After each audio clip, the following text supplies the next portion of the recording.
السلام علیکم ویورز، کیسے ہیں آپ سب لوگ؟ امید ہے جو جہاں ہیں سب خوش ہوں گے، خیریت سے ہوں گے۔ فرینڈز، آج میرا ناول اپلوڈ کرنے کا دل نہیں چاہ رہا تھا، لیکن میں نے آپ لوگوں کے لیے پھر بھی اپلوڈ کر دیے، کیونکہ ترکی اور شام میں جس طرح سے زلزلے نے تباہ کاریاں مچائی ہیں، اللہ پاک سے ان سب شہداء کے لیے دعاؤں کی درخواست ہے، اور اللہ تعالیٰ ہمیں اپنی ناراضگی سے محفوظ رکھے، اللہ تعالیٰ ہم سب سے راضی ہو اور ہمیں اس ناگہانی آفت سے محفوظ رکھے۔ آپ سب لوگ بھی دعا کیجئے۔ تو فرینڈز، جلدی سے میرے چینل کو سبسکرائب کر دیں، بیل کا آئیکن ہٹ کر دیں، میری ویڈیو کو لائک شیئر کر دیں، کمنٹ کر دیں۔ آج قسط نمبر 7 ظالم عشق کی جو لکھی علیزہ اکمل نے، وہ یہاں پر آن ایئر ہو گئی ہے، لیکن اس سے پہلے قسط نمبر 6 کی کچھ جھلکی ہے، کچھ خلاصہ ہے، وہ آپ ملاحظہ کر لیں تاکہ ہم اسٹارٹ کریں ایپیسوڈ نمبر 7۔ ایپیسوڈ اسٹارٹ کرنے سے پہلے بس جلدی سے چینل کو سبسکرائب کرنا ہے آپ لوگوں کو۔ میری جو محنت میں آپ لوگوں کے لیے کرتی ہوں، آپ کے ایک سبسکرپشن سے مجھے بہت زیادہ موٹیویٹ ہوتی ہوں میں، تو بس میں آپ لوگوں سے ایک ہی ریکویسٹ کروں گی کہ چینل کو سبسکرائب کر دیں۔ اسٹارٹ کرتے ہیں ہم ناول کی قسط نمبر 7۔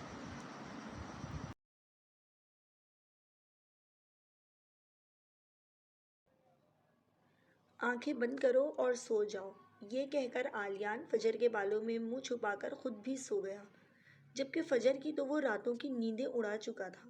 سعد اور فائزہ بیگم تھوڑی دیر سے شادی میں شریک ہوئے تھے، لیکن بہرحال گئے تھے، اور پوری بارات میں سعد کی نظریں بھٹک کر بار بار پری پر جا رہی تھیں، جو انتہائی خوبصورت لگ رہی تھی، لیکن اسے ایک بار بھی پری سے بات کرنے کا موقع نہیں ملا تھا، کیونکہ وہ ادھر سے ادھر پتہ نہیں کن کاموں میں مصروف تھے۔ لیکن رخصتی ہوتے ہی سعد نے اسے جا لیا اور ساتھ ہی ساتھ ابھی گھر چلنے کا حکم بھی صادر کر دیا، جس پر پری غصے سے دانت کچکچا کر رہ گئی، کیونکہ اس نے ولیمے کے بعد جانا تھا۔ وہ سعد کو منع کرنا چاہتی تھی، لیکن عابدہ بیگم کی موجودگی کی وجہ سے چپ تھی۔ ایک تو پہلے ہی اسے سمجھ نہیں آ رہی تھی کہ شاہ کی جگہ آلیان کیا کر رہا تھا۔ بے شک اس نے شاہ کو نہیں دیکھا تھا، لیکن آلیان کو وہ فجر سے لڑتے ہوئے یقیناً دیکھ چکی تھی، جس کے بارے میں وہ فجر سے پوچھنا چاہتی تھی، لیکن فجر تو جیسے پورے فنکشن میں بہری ہوئی بیٹھی تھی۔ فائزہ بیگم نے عابدہ بیگم کے ساتھ آج رات وہیں رکنا تھا، جبکہ پری اور سعد نے گھر جانا تھا، اور اب پری سعد کے ساتھ فرنٹ سیٹ پر براجمان واپسی کے راستے پر اسے مسلسل گھور رہی تھی، جبکہ وہ اس کی گھوریوں کو نظر انداز کیے سنجیدگی سے ڈرائیو کر رہا تھا۔ جب پری کے گھورنے کا کوئی فائدہ نہیں ہوا تو پری تنک کر بولی، اب تم مجھے بتانا پسند کرو گے کہ تمہارے ساتھ کیا مصیبت ہو گئی تھی جو تم مجھے ابھی سے اٹھا کر لے آئے ہو؟ جھوٹ، بالکل جھوٹ، سعد کے سنجیدگی سے کہنے پر پری نے آئیبرو اٹھا کر پوچھا۔ کیا میں اٹھا کر کب لایا ہوں تمہیں؟ تم خود اپنی مرضی سے اپنے پاؤں پر چل کر آئی ہو۔ او ہیلو، اپنی مرضی سے کب؟ تمہاری وجہ سے آنا پڑا ہے مجھے۔ پری کے جھنجھلا کر کہنے پر سعد نے ایک سائڈ پر گاڑی روکی، جبکہ یہ سڑک سنسان تھی، آس پاس گاڑیاں اور آبادی نہ ہونے کے برابر تھی۔ میری وجہ سے کیا مطلب؟ اتنی اچھی تو تم ہو نہیں کہ میں کہوں اور تم میری بات مان لو۔ ظاہر ہے تمہاری مرضی تھی تو تم آئی ہو نا۔ سعد اپنا رخ پری کی طرف موڑ کر بولا، میری مرضی؟ پاگل واگل تو نہیں ہو گئے ہو تم؟ میں نہ صرف ماما کی وجہ سے مانی ہوں، اور تم بتاؤ نا ذرا کہ یہ شوشہ چھوڑنے کی ضرورت کیا تھی، جب تمہیں اچھی طرح سے پتا تھا کہ مجھے آج واپس نہیں آنا تم سے، تو نہ میرا سکون برداشت ہوتا ہی نہیں ہے۔ اگر میں سکون سے فجر کی شادی اٹینڈ کر کے آ جاتی، لیکن نہیں۔ پری، جس کی زبان چلنا شروع ہو چکی تھی اور جس کا اب رکنا مشکل ہی تھا، وہ کچھ لوگوں کو دیکھ کر رکی جو بائک پر تھے اور اب بائک سے اتر کر انہی کی طرف آ رہے تھے، جبکہ ان کے ہاتھ میں گنز تھیں۔ پری کی نظروں کا تعاقب کرتے ہوئے سعد بھی انہیں دیکھ چکا تھا، لیکن اس سے پہلے وہ کچھ کرتا وہ لوگ ان کے سر پر پہنچ چکے تھے۔ اپنے ہاتھ اوپر کرو اور جو بھی ہے سب نکالو۔ ان میں سے ایک کے کہنے پر سعد اپنا فون اور والیٹ نکال کر انہیں دینے لگا، جبکہ پری کا چہرہ ڈر کے مارے لٹھے کی مانند سفید ہو چکا تھا۔ اصل مال تو یہاں پر ہے۔ تبھی ان میں سے ایک شخص نے پری کو دیکھ کر کمینگی سے کہا، جس پر پری نے ڈر کے سعد کی طرف دیکھا، جبکہ یہ سن کر غصے سے سعد کی رگیں تن گئیں۔ جو چاہیے مجھ سے لے جاؤ، غصہ ضبط کرتے ہوئے سعد نے کہا۔ ہم بھی تو یہی کہہ رہے ہیں، یہ حور پری ہمیں دو اور جاؤ۔ یہ کہہ کر ان سب نے کہکا لگایا اور بس پھر سعد کا ضبط جواب دے گیا۔ وہ غصے میں گاڑی سے اترا اور ان میں سے ایک شخص جو پری کی سائیڈ کا دروازہ کھول چکا تھا اس کی طرف بڑھا اور اس کا گریبان پکڑ لیا اور اس پر لاتوں کی برسات کر دی۔ تبھی اس کے باقی ساتھی بھی اس کی طرف بڑھے اور پری بھی گاڑی سے اتری۔ تبھی فضا میں گولی کی آواز گونجی اور پھر پری کی چیخ۔ پری کی چیخ کے ساتھ ہی ان گنڈوں نے ایک دوسرے کی طرف دیکھا اور وہاں سے بھاگ گئے، جبکہ پری فک چہرہ لیے بامشکل خود کو گھسیٹتی سعد تک لے کر گئی، جس کے کندھے سے خون بہت تیزی سے نکل رہا تھا اور وہ درد سے کرا رہا تھا۔ سعد تم؟ روتے ہوئے پری کو خود سمجھ نہیں آ رہی تھی کہ وہ کیا کرے۔ بامشکل سعد کو کندھے کا سہارا دے کر پری نے اسے گاڑی میں بٹھایا اور کانپتے ہاتھوں سے گاڑی سٹارٹ کی۔ گاڑی چلاتے ہوئے پری بار بار ایک نظر سعد پر بھی ڈالتی تو بار بار کراتے ہوئے درد برداشت کرنے کے لیے آنکھیں میچ رہا تھا۔ پری کو اپنے آنسوؤں کی وجہ سے اپنی آنکھوں کے سامنے اندھیرا چھاتا ہوا لگا، لیکن اس نے اپنے آنسو رگڑ کر خود کو ہوش میں رکھا اور ایک اچٹتی نگاہ سعد پر ڈالی جس کی آنکھیں اب بند ہو رہی تھیں۔ سعد، آنکھیں کھول کر رکھنا، دیکھو ہم بس ہاسپٹل پہنچنے والے ہیں، سامنے دیکھ کر سعد کو کہتے ہوئے اس نے گاڑی کی سپیڈ بڑھا دی اور ہاسپٹل پہنچنے تک سعد نے بامشکل خود کو حواس میں رکھا ہوا تھا۔ ہاسپٹل پہنچ کر سعد کو اسٹریچر پر لے جاتے وقت پری نے مضبوطی سے اس کا ہاتھ پکڑ رکھا تھا اور سعد کو آئی سی یو میں لے جاتے وقت صرف پری جانتی تھی کہ اس نے کیسے سعد کا ہاتھ چھوڑا تھا۔ اسے لگ رہا تھا کہ اگر اس نے ہاتھ چھوڑ دیا تو وہ سب کچھ کھو دے گی۔ روتے روتے اس نے ریسیپشن سے عابدہ بیگم کو فون کیا اور اس کی کچھ ہی دیر بعد وہ ہاسپٹل میں موجود تھے، جبکہ پری نے رو رو کر اپنی آنکھیں سجا لی تھیں۔ اسے خود بھی نہیں پتا تھا کہ وہ کیوں رو رہی ہے۔ آنسو خود بخود اس کی آنکھوں سے بہہ رہے تھے۔ عابدہ بیگم کئی بار اسے تسلی دے چکی تھی، جبکہ فائزہ بیگم کا تو خود رو رو کر برا حال تھا۔ ابھی وہ اپنے آنسو رگڑ ہی رہی تھی کہ ڈاکٹر باہر آیا اور اس نے کہا، کندھے پر گولی لگی تھی، ہم نے نکال دی ہے، اب وہ خطرے سے باہر ہیں۔ ڈاکٹر کے کہنے پر فائزہ بیگم نے بے صبری سے کہا، ہم اس سے مل سکتے ہیں؟ ابھی نہیں، ہم انہیں روم میں شفٹ کر دیں، اس کے بعد۔ یہ کہہ کر ڈاکٹر چلا گیا، جبکہ پری وہیں کھڑی یہ سب سن رہی تھی۔ ڈاکٹر کی بات سن کر اسے لگا جیسے کسی نے اسے نئی زندگی دے دی ہو۔ صبح اس کی آنکھ کھلی تو اس نے فجر کو اپنے سینے پر سر رکھ کر سوتے پایا۔ کچھ دیر تک اسے دیکھتے رہنے کے بعد اس نے فجر کے بالوں میں انگلیاں چلاتے ہوئے اسے اٹھایا۔ فجر، اٹھو فجر۔ عالیان کی آواز پر وہ نیند میں کروٹ بدلی اور بڑبڑائی، ماما مجھے سونے دیں، جبکہ اس کی بات سن کر عالیان مسکرایا اور اسے کان میں سرگوشی کی۔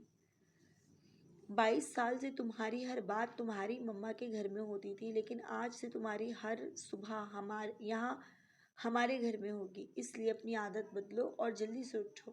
یہ کہہ کر عالیان اٹھ کر بیٹھ گیا، جبکہ فجر کو بھی شاید احساس ہو گیا تھا کہ وہ کہاں ہے، اس لیے وہ فوراً اٹھ کر بیٹھ گئی اور بیڈ سے اتر کر الماری کی طرح کپڑے نکالنے کے لیے بڑھی، جبکہ عالیان ابھی تک بیڈ پر بیٹھا اسے دیکھ رہا تھا تو اب الماری سے اپنے کپڑے نکال رہی تھی۔ سنو! فجر جو اپنا ڈریس سلیکٹ کر رہی تھی، عالیان کی آواز پر اس کی طرف دیکھا جو اب بیڈ سے گر رہا تھا۔ میرے کپڑے بھی نکال کر مجھے واش روم میں دے دینا۔ یہ کہہ کر وہ واش روم میں گھس گیا، جبکہ فجر ہکا بکا واش روم کے دروازے کی طرف دیکھتی رہی جہاں سے وہ ابھی حکم صادر کر کے گیا تھا۔ فجر نے ناک پھلا کر عالیان کی الماری کھولی اور اسے کپڑے دیکھنے لگی اور پھر غصے میں الماری بند کر کے بڑبڑائی، میں اس نواب کی نوکر نہیں ہوں، خود نکالے، مجھے کیا پتا اس نے کیا پہننا ہے۔ بڑبڑا کر فجر نے اپنے کپڑے نکالے اور ایک نظر واش روم کے بند دروازے پر ڈال کر کمرے سے باہر نکل گئی، جہاں پر اسے ایک عورت کام کرتی ہوئی دکھائی دی۔ سنیں، آپ پلیز مجھے بتا دیں گی کہ واش روم کہاں ہے؟ دلہن آپ کے کمرے میں ہے نا غسل خانہ، لیکن وہاں عالیان ہے نا، آپ پلیز مجھے کسی اور واش روم کا بتا دیں۔ فجر کے کہنے پر وہ عورت آنکھیں پھاڑ کر فجر کو دیکھنے لگی، جس سے فجر کو عجیب سا لگا۔ آئیے میں لے جاتی ہوں۔ یہ کہہ کر وہ فجر کو دوسرے کمرے میں چھوڑ کر چلی گئی۔ ساتھ فائزہ بیگم کو تسلیاں دے رہا تھا کہ وہ ٹھیک ہے۔ جب پری واش روم میں داخل ہوئی اسے اس کو ایک نظر دیکھ کر وہ پھر سے فائزہ بیگم کی طرف متوجہ ہوا، جو اب اس سے کھانے کا پوچھ رہی تھی، جس پر وہ برے برے منہ بنا رہا تھا۔ اچھا، میں تمہارے لیے سوپ لے کر آ رہی ہوں۔ یہ کہہ کر فائزہ بیگم روم سے باہر نکل گئیں تو پری ان کی جگہ آ کر بیٹھ گئی۔ بازو کیسا ہے اب تمہارا؟ سعد کے گولی لگنے لگے بازو کی طرف دیکھتے ہوئے پری نے پوچھا، جس پر سعد عجیب سے انداز میں مسکرایا اور بولا، میری چھوڑو اپنی بتاؤ۔ خوش تو بہت ہوئی ہوگی، ویسے میرے گولی لگنے پر کہ میں مر جاؤں گا تو جان چھٹ جائے گی مجھ سے تمہاری۔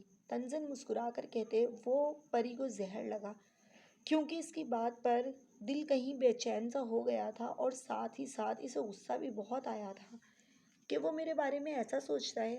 ہاں بالکل صحیح کہا تم نے، بہت زیادہ خوشی ہوئی مجھے، جل کر کہہ کر پری اپنی جگہ سے اٹھنے لگی، لیکن پھر سعد کی بات سن کر واپس بیٹھ گئی۔ اور تم خوشی میں اتنی پاگل ہوگی کہ مجھے ہاسپٹل لے آئی، واہ! داد دینے والے انداز میں کہہ کر آخر میں ایک دل جلا دینے والی مسکراہٹ اس کے چہرے پر چھا گئی۔ میں نہ تمہیں صرف انسانیت کے ناطے ہاسپٹل لے کر آئی ہوں، اس لیے زیادہ اترانے کی ضرورت نہیں ہے۔ یہ کہہ کر وہ تیزی سے کمرے سے باہر نکل گئی۔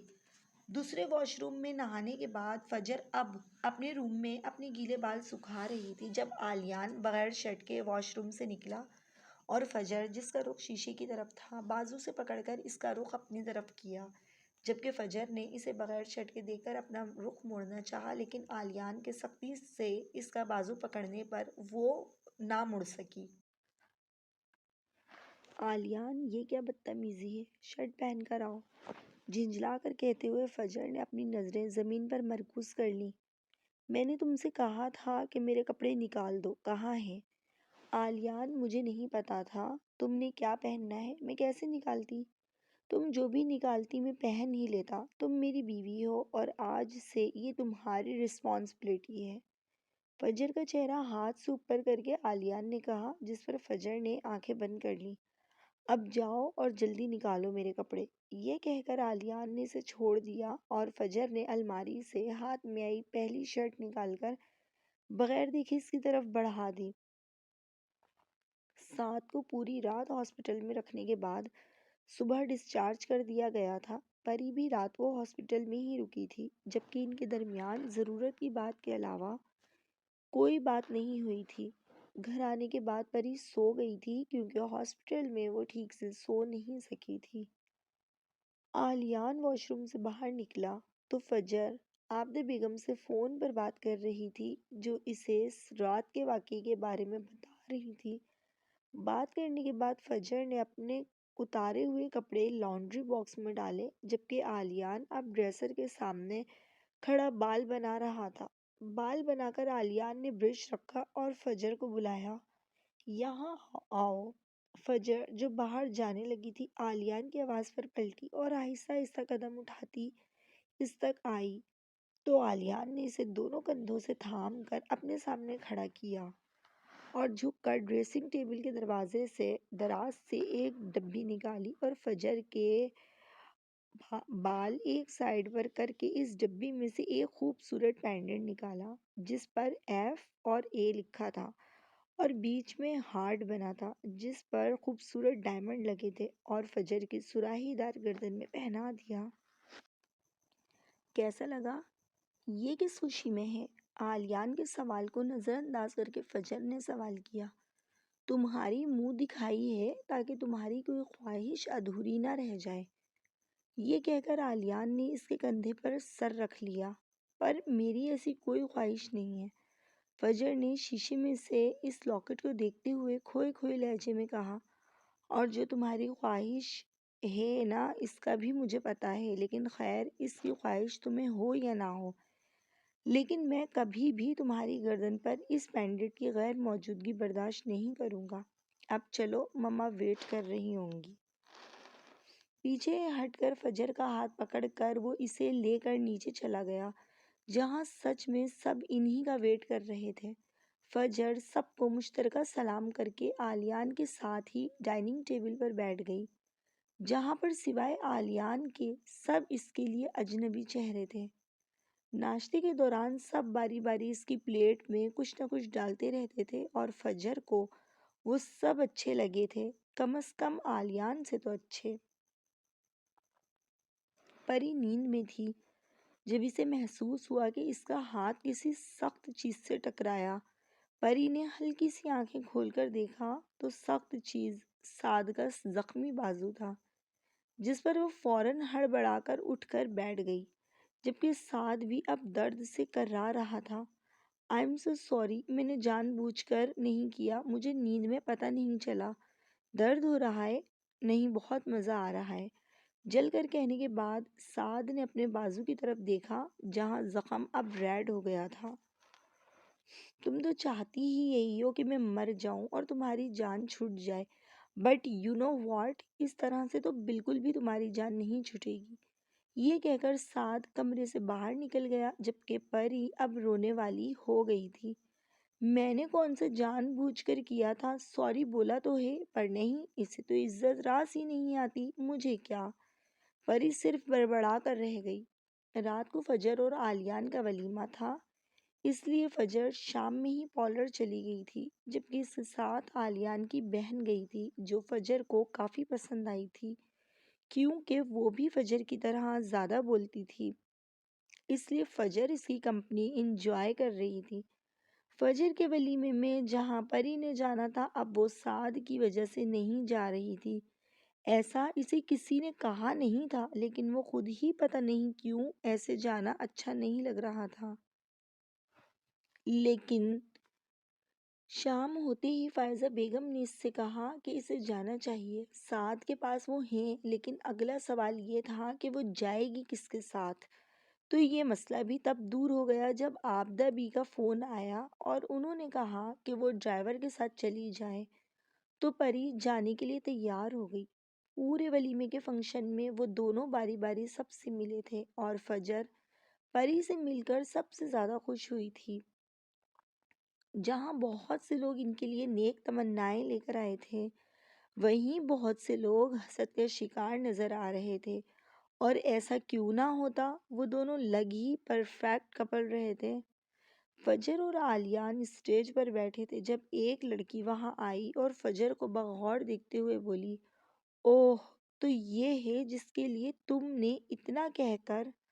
اس نے ناک سکڑی۔ بالکل یہی ہے، مسز فجر آلیان شاہ، مائی بیوٹیفل وائف۔ آلیان فجر کے گرد اپنے بازو ہیل کر کے بولا، جس پر وہ لڑکی تن فن کرتی اسٹیج سے اتر گئی، جبکہ فجر اسے اور آلیان کو حیرت سے دیکھتی رہ گئی۔ پھر بولی، آلیان وہ چلی گئی ہے، ہاتھ ہٹا لو۔ فجر آلیان کے ہاتھ کی طرف اشارہ کر کے بولی، جو اب بھی اس کی گرد حائل تھا، ہاں تو میں نے اسے دکھانے کے لیے تھوڑی رکھا تھا، وہ جو وہ چلی گئی ہے تو ہٹا لوں۔ اسے تنگ کرنے کے لیے اپنی گرفت آلیان نے اور مضبوط کر دی۔ آلیان چھوڑو مجھے، سب دیکھ رہے ہیں۔ فجر دانت پیس کر بولی، ہاں تو کیا ہو گیا، دیکھنے دو۔ آلیان تم میں ذرا شرم نہیں ہے؟ فجر تپ کر بولی، نہیں، ویسے تم سچ میں شاہ تھے؟ کیوں؟ وہ ایسا تو نہیں تھا، وہ تو بہت اچھا اور تمیزدار تھا، تمہاری طرح تو نہیں تھا۔ فجر کا کہنا ہی تھا کہ آلیان نے فوراً اسے چھوڑا۔ تم ذرا صبر کرو، تمہارے شاہ کی خوبیوں کے بارے میں تو میں تمہیں بتاؤں گا، آلیان دانت پیس کر بولا۔ فجر ڈریسر کے سامنے کھڑے ہو کر اپنی جیولری اتار رہی تھی جب آلیان کمرے میں داخل ہوا اور فجر کا رخ اپنی طرف موڑا۔ ہاں، تو کیا کہہ رہی تھی تم؟ کہ شاہ بہت اچھا، بہت تمیزدار تھا، بہت پسند تھا تمہیں، ہوں؟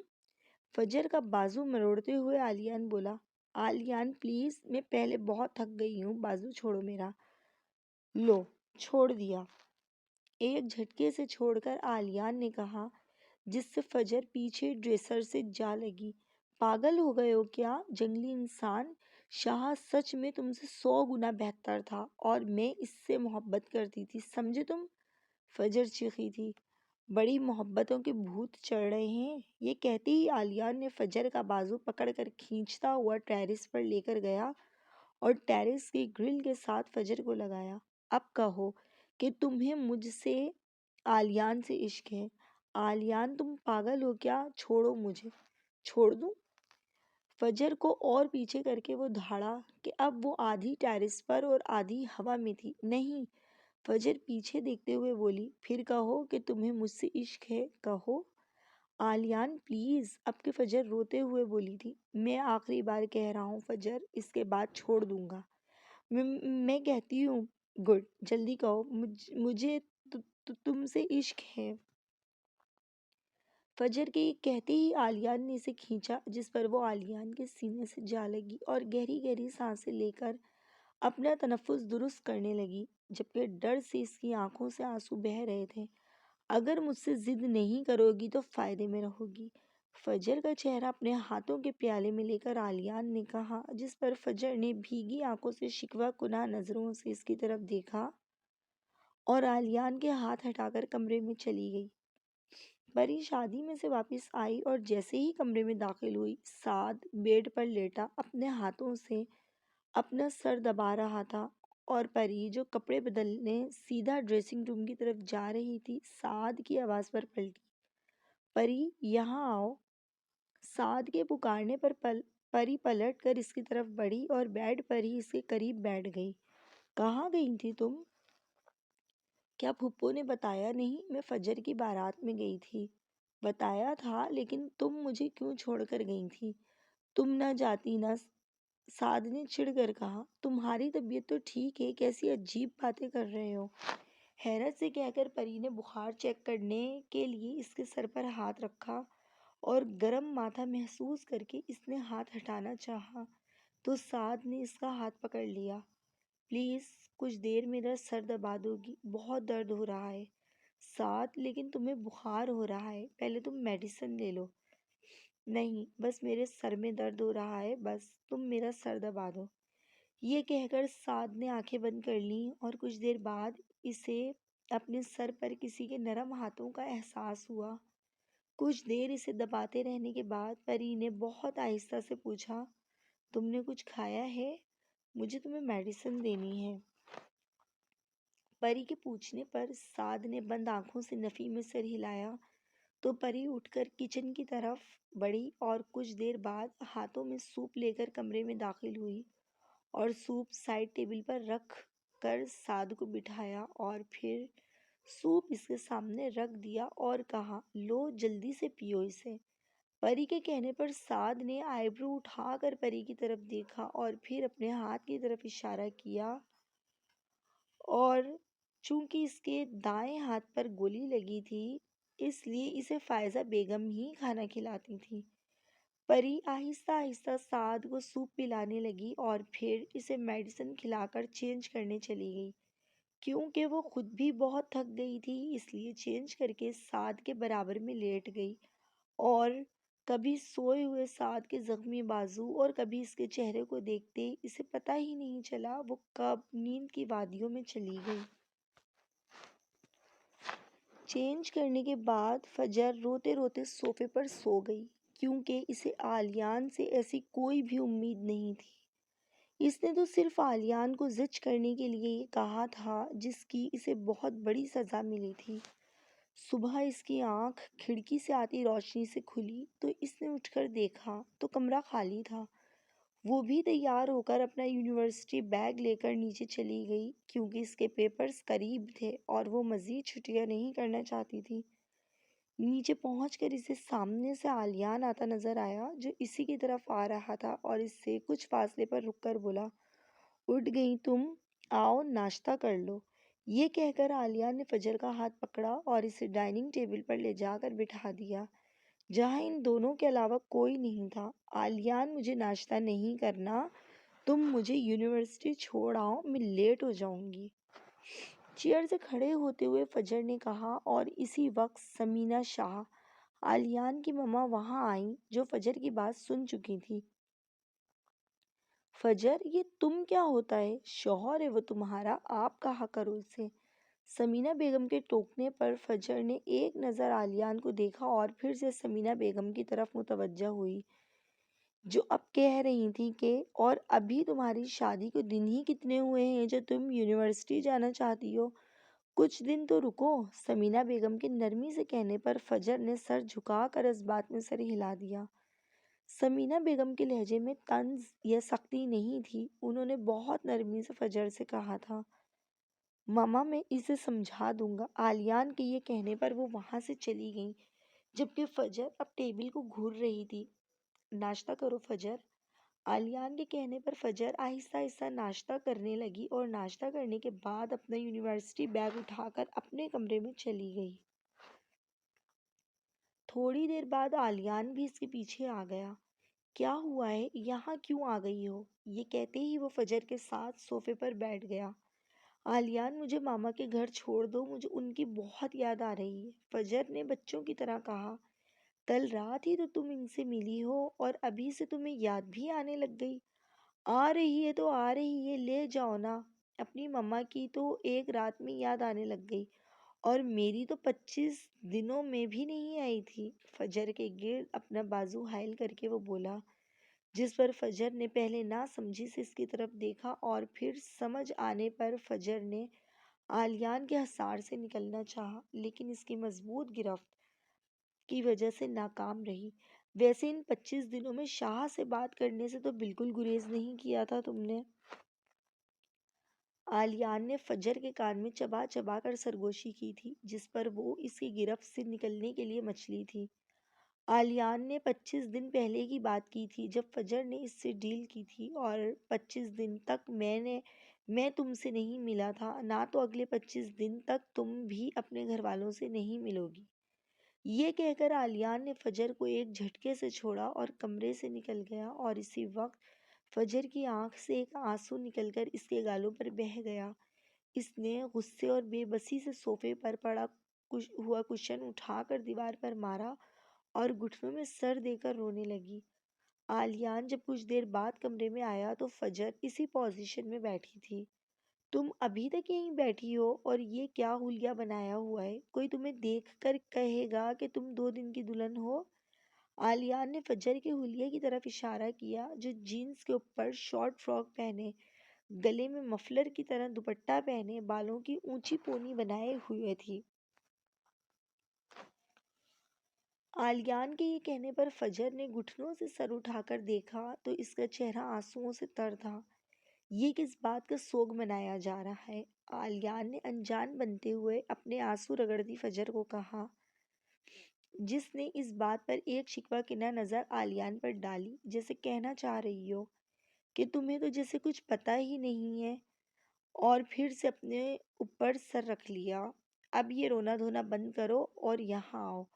یہ کہہ کر عالیان نے فجر کے بازو سے پکڑ کر اسے کھڑا کیا، ایسے ہی اسے الماری کی طرف لے گیا اور الماری سے باری باری کپڑے نکال کر دیکھتے ہوئے پرسوچ انداز میں کہنے لگا، جبکہ فجر کا ایک بازو اس نے اب تک پکڑ رکھا تھا، تو تمہیں کیا پہننا چاہیے؟ عالیان میرا بازو چھوڑو، مجھے کچھ نہیں پہننا، رونے کے باعث سرخ ہوتی ناک کے ساتھ فجر نے کہا، اور ساتھ ہی اپنا بازو چھڑوانے کی ناکام سی کوشش بھی کی، جس پر عالیان نے اسے گھورا اور بولا، میں نے تم سے اجازت نہیں مانگی۔ یہ کہتے ہی عالیان نے الماری سے ایک پیچ کلر کا فراک نکالا جس پر خوبصورت سا پھول بنا تھا، جبکہ باقی پورا فراک خالی تھا، اور فجر کی طرف بڑھایا، جبکہ فجر اب منہ موڑ کر کھڑی تھی۔ پکڑو یہ ڈریس اور چینج کر کے آؤ۔ عالیان کے کہنے کے باوجود جب فجر نے ڈریس نہیں پکڑا اور ویسے ہی کھڑی رہی تو عالیان دوبارہ گویا ہوا، فجر میں لاسٹ ٹائم آرام سے کہہ رہا ہوں۔ اس کے بعد عالیان کی بات کے بیچ میں فجر ایک دم پلٹی اور چیخی، اس کے بعد کیا کرو گے تم؟ ہاں، مجھے اسٹور میں بند کر دو گے یا ٹیرس سے نیچے گرا دو گے؟ اس اب کے علاوہ کرنا کیا ہے؟ فجر کی بات تب بیچ میں رہ گئی جب عالیان نے اس کی کوہنی پکڑ کر مروڑی اور اس کی آنکھوں میں دیکھ کر دھیمی آواز میں غرایا، اگر تمہاری آواز اس کمرے سے باہر گئی نا فجر، تو مجھ سے برا کوئی نہیں ہوگا۔ اد کھلے دروازے کی طرف آنکھ سے اشارہ کر کے وہ بولا، اور وہ ڈریس پھر سے فجر کی طرف بڑھا کر بولا، 2 منٹ ہی تمہارے پاس، چینج کر کے آؤ۔ جس پر فجر خاموشی سے وہ ڈریس پکڑ کر ڈریسنگ روم کی طرف بڑھ گئی، کیونکہ اس کے علاوہ کوئی چارہ نہیں تھا۔ فجر جب چینج کر کے آئی تو عالیان کمرے میں ہی تھا۔ اس کا اوپر سے نیچے تک جائزہ لینے کے بعد اس نے فجر کی پونی کھول دی، جس سے سارے بال اس کے چہرے پر پھیل گئے۔ فجر کے بالوں کو اس کے چہرے سے ہٹانے کے بعد عالیان بولا، ویری گڈ، اب مجھے روز ایسے ہی دکھو۔ ابھی عالیان یہ کہہ ہی رہا تھا جب اس کی نظر فجر کی گردن پر پڑی تو اس کے ماتھے پر بل نمودار ہوئے، کیونکہ پہلے اس نے کالر والا گلا پہنا تھا، اس لیے یہ بات عالیان نے پہلے نوٹس نہیں کی تھی۔ عالیان نے فجر کی گردن پر گول لکیر کھینچی اور کہا، پینڈنٹ کہاں ہے تمہارا؟ عالیان کے پوچھنے پر فجر نے گڑبڑا کر اپنی گردن کی طرف دیکھا، جہاں عالیان کا دیا ہوا پینڈنٹ موجود نہیں تھا، اور بولی، وہ شاید واش روم میں رہ گیا ہو۔ یہ کہتے ہی فجر واش روم کی طرف بھاگی اور کچھ دیر بعد واش روم سے پینڈنٹ پہننے کی کوشش کرتے ہوئے باہر نکلی اور ڈریسنگ ٹیبل کے سامنے کھڑے ہو کر پہننے کی کوشش کرنے لگی، اور جب کافی کوششوں کے بعد وہ پینڈنٹ کا ہک بند کرنے میں کامیاب نہ ہو سکی تو اس نے اپنے ہاتھوں پر کسی کے ہاتھوں کا لمس کا احساس ہوا جو اس کی گردن کے پیچھے تھا، اور اس نے دونوں ہاتھوں سے ایک ایک سائیڈ کی چین پکڑی ہوئی تھی۔ عالیان نے پہلے اس کے ہاتھوں کو پکڑتے ہوئے پھر دونوں طرف سے چین پکڑی اور اس کا ہک بند کر کے فجر کے کان میں سرگوشی کی، آج تو میں نے تمہاری لاپرواہی برداشت کر لی ہے، آج کے بعد نہیں کروں گا۔ یہ کہہ کر عالیان نے فجر کی گردن پر بوسہ دیا، جس سے وہ کرنٹ کھا کر ڈریسنگ ٹیبل سے جا لگی اور لمبی لمبی سانسیں لینے لگی، اور عالیان اس کی حالت سے محظوظ ہوتا ہوا اس کی جانب بڑھا اور ٹیبل پر اس کی دونوں طرف ہاتھ رکھ کر اس کے فرار کے سارے راستے بند کر دیے، جس پر فجر کو اپنی سانسیں رکتی ہوئی محسوس ہوئی۔ عالیان نے ہاتھ بڑھا کر فجر کے چہرے پر آئی آوارہ لٹ کو اپنی شہادت کی انگلی سے فجر کے کان کے پیچھے کیا، جس پر فجر نے اپنے چہرے کو ڈر سے ہلکا سا جھٹکا۔ عالیان جو اسے مزید تنگ کرنے کا ارادہ رکھتا تھا، اس کی آنکھ میں ہلکی سی نمی پا کر اپنا ارادہ ترک کرتا ہوا اس سے دور ہوا اور بولا، صابرہ، ملازمہ سے کہہ کر میرے لیے کافی بھجوا دو۔ فجر اس کی بات پر سر اس بات میں ہلاتی کمرے سے باہر نکل گئی اور ملازمہ کو کافی کا کہہ کر لان میں چلی گئی، جہاں ایک جگہ پر مختلف خوبصورت پھول لگے ہوئے تھے۔ فجر محبت سے اس جگہ کو دیکھنے لگی جب اسے اپنے پیچھے سے کسی کی آواز آئی، آپ کو یہ پسند آئے؟ فجر نے پیچھے مڑ کر دیکھا تو ثنا اس سے مسکرا کر پوچھ رہی تھی، ہاں بہت خوبصورت ہیں۔ فجر نے بھی مسکرا کر کہا، آپ کو پتہ ہے یہ سب فلاورز ہم سب نے لگائے ہیں، یہ میں نے، یہ ماما نے، یہ بابا نے اور یہ بھائی۔ ثنا نے لائن میں لگے 4 مختلف پھولوں کی طرف اشارہ کیا، اور جب فجر کی نظر چوتھے گلاب کے پھول کی طرف پڑی جو عالیان نے لگایا تھا تو اس کا حلق تک کڑوا ہو گیا، اور اس نے کڑ کر سوچا، پھول بھی لگایا تو اپنی طرح کانٹوں والا۔ ابھی فجر یہ سوچ ہی رہی تھی جب ثنا نے اسے پھر مخاطب کیا، ویسے بھابھی آپ کو کون سا پھول پسند ہے؟ ثنا کے پوچھنے پر فجر نے کچھ دیر سوچا اور پھر مسکرا کر کہا، گلاب کے علاوہ سب۔ اچھا یہ بتاؤ تم کیا کرتی ہو؟ فجر نے بہت آرام سے ثنا سے پوچھا۔ میں بی کام کے فرسٹ سیمسٹر میں ہوں۔ اسی طرح وہ دونوں چھوٹی چھوٹی باتیں کرتی رہیں۔ فجر کو بھی وہ اچھی لگی تھی، کم از کم عالیان جیسی تو نہیں ہے اس کی بہن۔ فجر نے ثنا کو دیکھتے ہوئے سوچا تھا، جو اب اسے اپنی یونیورسٹی کا کوئی قصہ سنا رہی تھی۔ پری نے آج یونیورسٹی سے چھٹی کی تھی اور وہ خود آج سعد کے سارے کام کر رہی تھی، کیوں یہ تو اسے بھی نہیں پتا تھا۔ جب بھی اس کے اندر سے کہیں سے یہ آواز آتی کہ کیوں، تو وہ اس آواز کو یہ کہہ کر دبا دیتی کہ وہ صرف ہمدردی میں یہ سب کر رہی ہے، ورنہ اس سے کوئی فرق نہیں پڑتا، اور اس طرح وہ خود کو مطمئن کر دیتی۔ آج فجر ناشتے کے بعد سے بور ہو رہی تھی۔ آلیان اسے یونیورسٹی تو لے کر نہیں گیا تھا لیکن خود آفس چلا گیا تھا، اور فجر اب اپنی بوریت دور کرنے کے لیے ٹی وی دیکھ رہی تھی۔ جب سمینہ بیگم دروازہ نوک کر کے کمرے میں داخل ہوئی تو فجر ان کی طرف متوجہ ہوئی۔ کیا کر رہی تھی؟ سمینہ بیگم نے پیار سے مسکراتے ہوئے پوچھا۔ کچھ نہیں، بس ٹی وی دیکھ رہی تھی، آپ بیٹھیں۔ فجر کے کہنے پر وہ اس سے سامنے بیڈ پر بیٹھ گئی اور تبھی ملازمہ کچھ سامان کے ساتھ کمرے میں داخل ہوئی تو سمینہ بیگم نے سامان صوفے پر رکھنے کا کہا تو ملازمہ سامان رکھ کر باہر چلی گئی تو سمینہ بیگم فجر کی طرف متوجہ ہوئی۔ فجر، وہ دراصل آج آپا آ رہی ہیں۔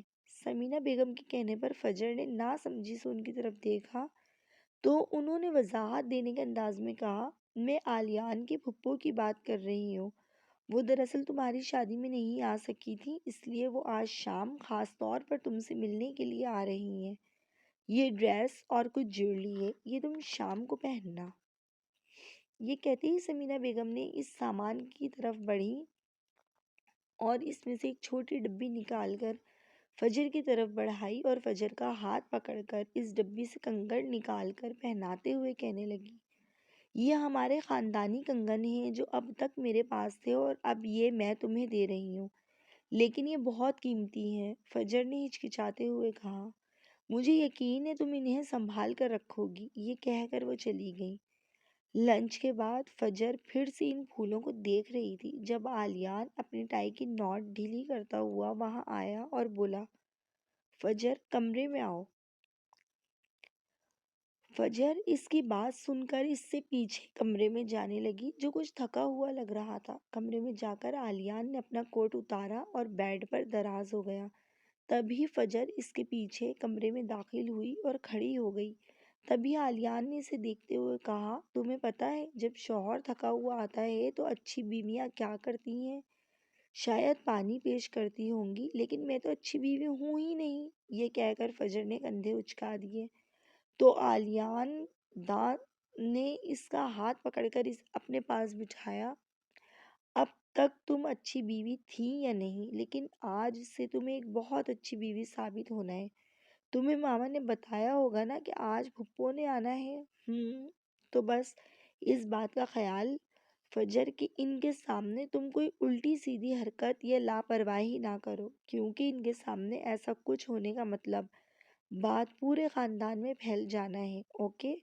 یہ کہہ کر آلیان نے فجر سے تائید چاہی تھی، جس پر اس نے بس سر ہلانے پر اکتفا کیا۔ ہاں، تو پہلی بات یہ ہے کہ تم انہیں پھپھو کہو گی کیونکہ میں بھی انہیں پھپھو کہتا ہوں، اور تم ان سے بہت تمیز سے پیش آؤ گی اور جو بھی وہ کہیں گی تم بغیر کسی چون چراہ کے کرو گی۔ اچھا نا، ٹھیک ہے، میں کوئی چھوٹی بچی تھوڑی ہوں جو تم مجھے سمجھا رہے ہو۔ سمجھانا ضروری ہے کیونکہ تم چھوٹی بچی ہو یا نہیں، لیکن دنیا کا ہر الٹا کام کرنا تم پر فرض ضرور ہے۔ اس لیے میری بات غور سے سنو، تم آج سے مجھے آپ کہو گی، نہ جان بوجھ کر نہ غلطی سے۔ تم آج کے بعد مجھے تم نہیں کہو گی اور مجھ سے نہایت تمیز سے بات کرو گی۔ کیا مطلب ہے تمہارا کہ تمیز سے بات کروں گی؟ پہلے میں کون سا بدتمیزی سے بات کرتی ہوں؟ اور میں تمہیں کوئی آپ نہیں کہوں گی۔ فجر کے کہنے پر آلیان نے اسے گھورا اور کہا، میں نے جو کہا تھا وہ کہہ دیا ہے۔ دو ٹوک لہجے میں کہہ کر آلیان کھڑا ہو گیا، جو کہنا ہے کہہ لو، لیکن میں تمہیں آپ ہرگز نہیں کہوں گی۔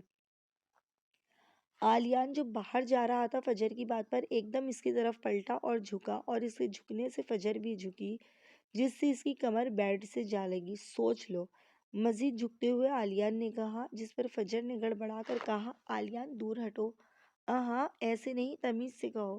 آلیان کے کہنے پر کچھ دیر تو فجر اسے دیکھتی رہی، لیکن پھر آلیان کے آئیبرو اٹھانے پر بولی، آلیان دور ہٹیں۔ فجر کے کہنے پر آلیان مسکرایا اور بولا، ویسے دور ہٹنے کا دل تو نہیں چاہ رہا، لیکن ابھی مجھے جانا ہے۔ یہ کہہ کر آلیان دور ہوا تو فجر نے سکھ کا سانس لیا اور آلیان کو گھورا جو اب دروازے سے باہر نکل رہا تھا، اور اس کے جاتے ہی تکیہ اٹھا کر وہاں مارا جہاں سے وہ ابھی گزرا تھا، اور پھر بڑبڑائی، بدتمیز انسان، پتہ نہیں سمجھتا کیا ہے اپنے آپ کو، آیا بڑا تمیز والا۔ سمینہ بیگم نے اسے فون کر کے بتایا تھا کہ پھپھو آ گئی ہیں، اس لیے وہ گاڑی سے نکل کر تیزی سے لان کراس کر رہا تھا جب اس کی کسی سے زوردار ٹکر ہوئی۔ دوسری طرف موجود شخصیت کو گرنے سے بچانے کے لیے اس نے اسے تھام لیا، جبکہ وہ آلیان کو دیکھ کر خوشی و مسرت سے اس کے گلے لگ گئی، جبکہ آلیان اسے دیکھ کر شدید بدمزہ ہوا اور اسے خود سے دور کر کے بولا، کیا بدتمیزی ہے یہ؟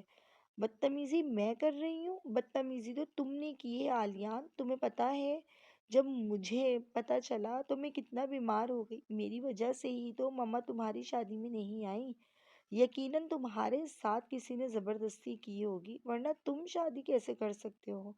آلیان کے گریبان پکڑے وہ ہذیانی انداز میں چیخ رہی تھی، جبکہ آلیان نے اس کی بات پر ایک جھٹکے سے اپنا گریبان چھڑوایا اور بولا، پہلی بات تو یہ ہے کہ میں نے نہ تو تم سے محبت کے دعوے کیے تھے اور نہ شادی کے دعوے، اور جہاں تک زبردستی کی بات ہے نا، تو آلیان شاہ دوسروں سے زبردستی کرتا ہے، کوئی آلیان شاہ سے زبردستی نہیں کر سکتا۔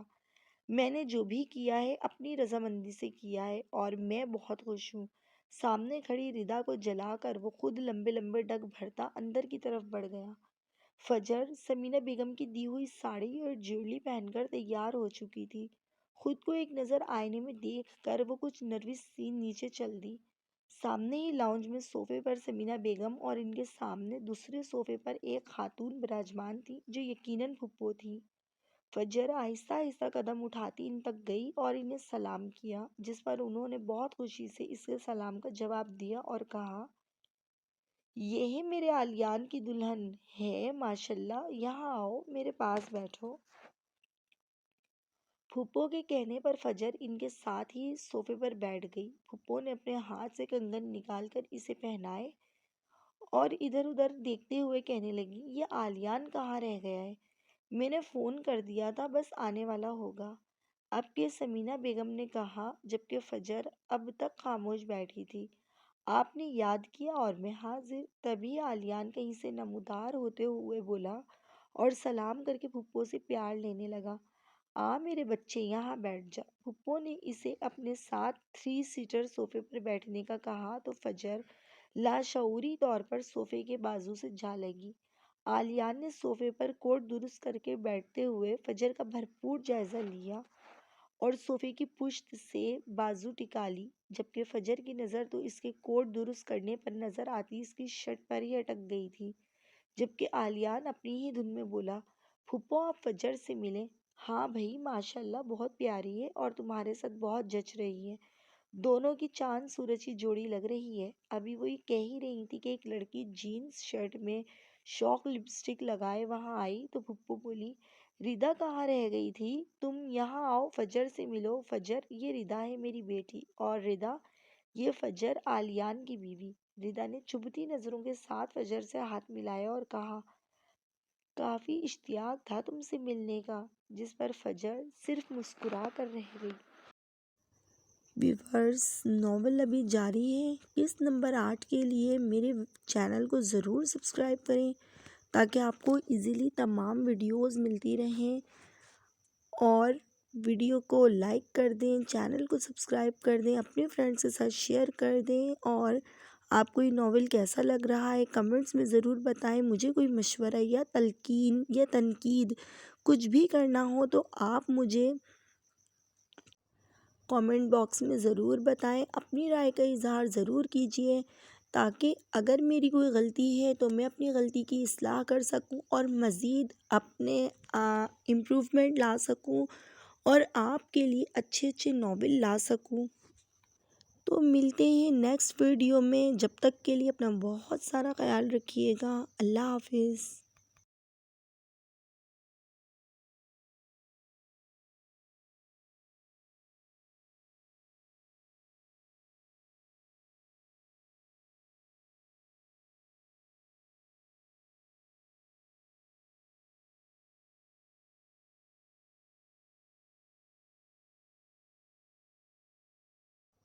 کامنٹ باکس میں ضرور بتائیں، اپنی رائے کا اظہار ضرور کیجیے تاکہ اگر میری کوئی غلطی ہے تو میں اپنی غلطی کی اصلاح کر سکوں اور مزید اپنے امپروومنٹ لا سکوں اور آپ کے لیے اچھے اچھے ناول لا سکوں۔